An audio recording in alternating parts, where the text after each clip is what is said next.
والله هو انا لقيت عندك في الكومنتات ناس بتقول ان اصلا الجيل ده بقى جيل يعني خلاص ما فيش منه رجا، وكلهم يعني في الضياع خالص. فانا حبيت كده اجي اديهم يعني حاجه بسيطه كده وهم يحكموا يقولوا رايهم يعني. والله يريد ان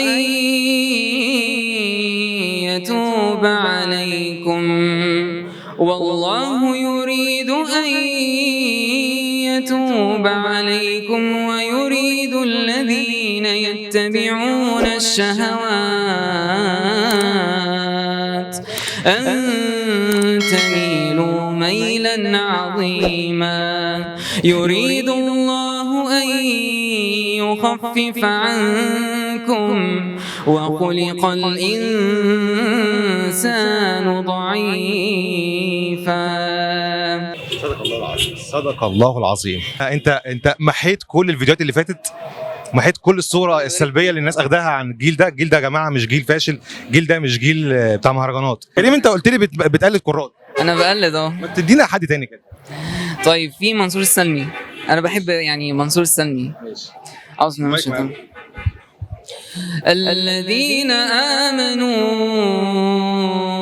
وتطمئن قلوبهم بذكر الله،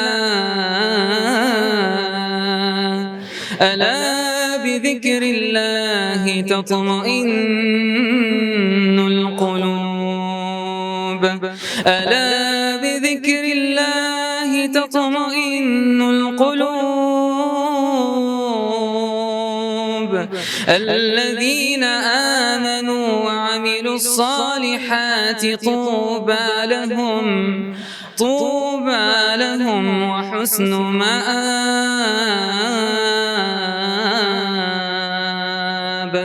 برضو الآية دي يعني جميلة جدا. يا اخي انا مش عايزك تبطل. ربنا يبارك والله ربنا يحفظك. محمد رسول الله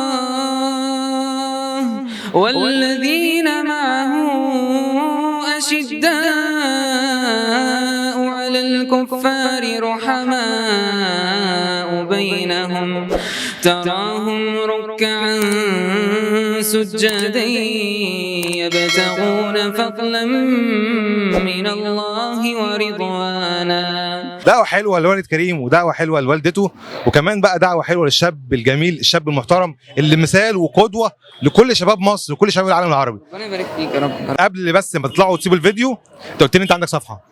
كريم الشامي. كريم الشامي. يا جماعة هسيب لكم لينك صفحة كريم الشامي.